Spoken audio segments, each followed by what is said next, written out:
Hey guys, so as many of you know, I'm a big sports fan. I'm a Seattle Seahawks fan. That's my hometown. I love watching football. I love watching basketball. But lately, I haven't really done that as much as I used to. I don't pay for the streaming services to watch them anymore because, well, the NFL and the NBA have gone incredibly woke lately.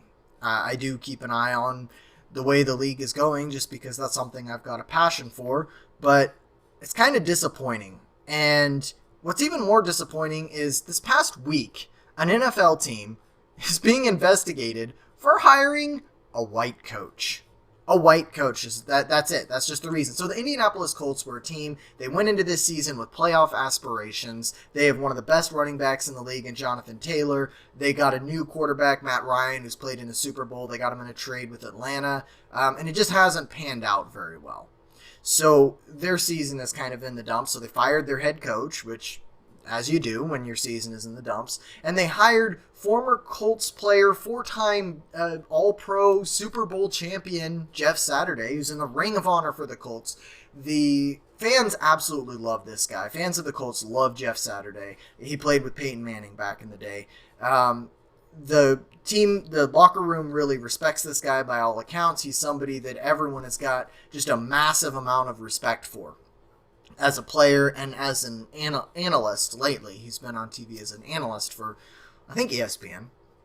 But the Fritz Pollard Alliance, which is an organization committed to furthering diversity in the NFL, decided that, you know what, the Colts need to be investigated for hiring this guy because, well, I don't really know why. So there's a rule in the NFL called the Rooney Rule that requires any head coaching search to include at least 2 interviews of minority candidates. But this is an interim head coaching position, so this is not subject to the Rooney Rule. This is just interim. Now, when they go on to hire a full-time head coach after this season is over, which is what they said they're going to do, at that point, that will be subject to the Rooney Rule, which, let's talk about that for a second. So they talk about there's a disturbing lack of diversity with head coaches in the NFL. There are 32 head coaches in the NFL. 4 of them are black. That's right at 13%, isn't it? Like, it's 12 point something percent. So you're right there representing twice the makeup of black people in the population there. And, you know, people talk about like how many athletes in the NFL are, you know, are black versus how much is in the general population. And that's true. Like, there's a much greater number of black people in the NFL that are black versus in the general population. But what you also have to remember is most of the people that are coaches, I shouldn't say most, but many head coaches didn't play in the NFL. They played college ball at the highest, but a lot of the time they started as like an assistant back in college, and because they were never really good enough or athletic enough to actually make it to the NFL. They understood the game, but they just like physically weren't where they needed to be to make it to the league. So the Rooney Rule in general is kind of goofy. It's just one of those diverse, it's affirmative action in the NFL. That's essentially what it is. Here's an article by the New York Post about this. So it says the Fritz Pollard Alliance, an organization committed to furthering diversity in the NFL, has opened an investigation into the hiring of Jeff Saturday as an interim head coach for the Indianapolis Colts. In light of the recent interim head coaching hire in Indianapolis, the FPA has initiated an inquiry with the NFL into whether this hiring process conformed to NFL hiring guidelines for naming an interim head coach, they said in a statement Thursday. Full stop, these guys are idiots. They think that the Rooney Rule, this is it. They think the Rooney Rule applies. They don't even know the rules, and they're deciding they need to investigate this team, which, by the way, this is a PR nightmare for the Indianapolis Colts. Essentially, what's happening is this Fritz Pollard Alliance is low-key casting aspersions at them, and like, hey, you know, these people might be racists. That's what it's being perceived as, and they haven't even done their due diligence to know that, hey, we're wrong about this. We don't understand the interim head coaching guidelines by the NFL. Why don't they go read them? I mean, there essentially aren't really an awful lot of guidelines to it.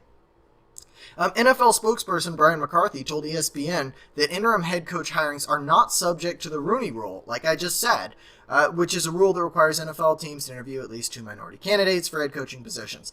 Thus, the Colts will have to follow the Rooney Rule when they look at a full-time head coach at the conclusion of the season. Yeah, everybody knows this. And this is one of the things that a lot of people had a problem with the NFL doing.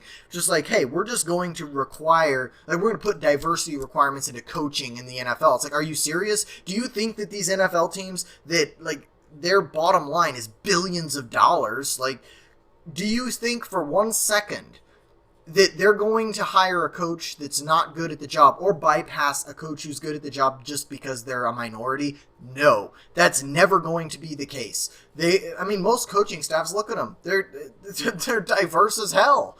I don't know the numbers, but I would say that a very solid number, probably close to half of assistant coaches are black. I don't know the number. Let's look it up. There's no good number. There's just a crap ton of coaches. 31%.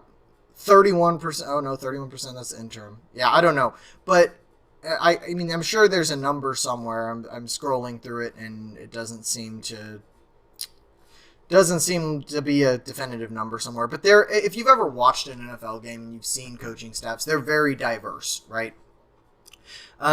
It's just that these head coaching positions are you've got 13% of them are black. I don't know what more do you want? Like, honestly, what more do you want out of that? Because the sample size of people that are going to be head coaches is going to be different from the sample of people that play in the league. But they're trying to make those match, which is just ridiculous. The article goes on, it's unclear what specific guidelines the FPA is questioning. Yeah, of course it is, because they don't know what they're talking about. At the end of the season, there will be a full process of reviewing a permanent head coach, okay, that's bad grammar, which we will have an interview process for and go from there, Colts owner Jim Irsay said, per ESPN. This is for 8 games and hopefully more. In 2002, Irsay hired Tony Dungy, who went on to become the first black head coach to win the Super Bowl when the Colts beat the Chicago Bears 29-17 in 2007. Incidentally, Jeff Saturday, the guy that they hired, played under Tony Dungy in that Super Bowl. Saturday won his first game as a Colts head coach, beating the Raiders, and first-year head coach Josh McDaniels, 25-20 on a Paris Campbell go-ahead 35-yard touchdown, whatever. And then they played the Eagles. They actually played a really solid game against the Eagles. They lost. It was 17-16. But Jeff Saturday's done a good job. It's not like they just picked up a guy and were like, hey, let's get a white guy to do this. Because obviously no black guy could ever be a head coach in the NFL. That's not what happened at all. And just the fact that this is the world we live in where you see this headline and you're just like, oh, yeah, there's the NFL doing their thing again. NFL being woke again. I hate it. It's bad for the sport. It's bad for sport in general. And why the hell are we doing this? And can we stop it, please? Can we just, like Jeff Saturday is an amazing athlete. He seems to be a stand-up guy. He has lots of respect from his teammates. And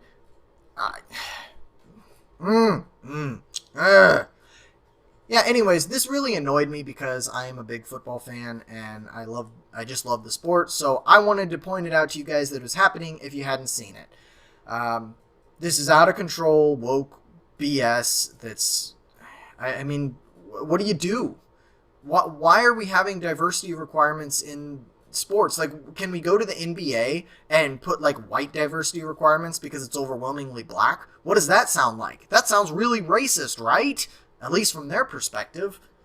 The NBA is predominantly black, but I will tell you that I bet everything that I have that when teams are looking for players in the NBA draft, they're not looking at what the skin color is. They're looking at who can win the game for them. And that should be the standard with coaches as well. It should not be, well, you got to hire somebody who's a minority just because they're a minority. That's stupid. That's exactly the same thing as affirmative action. And that is a rabbit hole I don't want to get into. So I'm going to go ahead and end this video here. Like, comment, subscribe. If you enjoyed the video, let me know in the comments what you thought about everything. You can go check the description for a link to Rumble. Please go subscribe on Rumble. We need 100 subs over there so that we can live stream straight on Rumble. The Seattle Jack merch store is open still with all the Benjamin merch and everything that we had so much fun putting our memes together on. So go take a look. You got mugs, jugs, shirts. There's the Great Seal of Benjamin.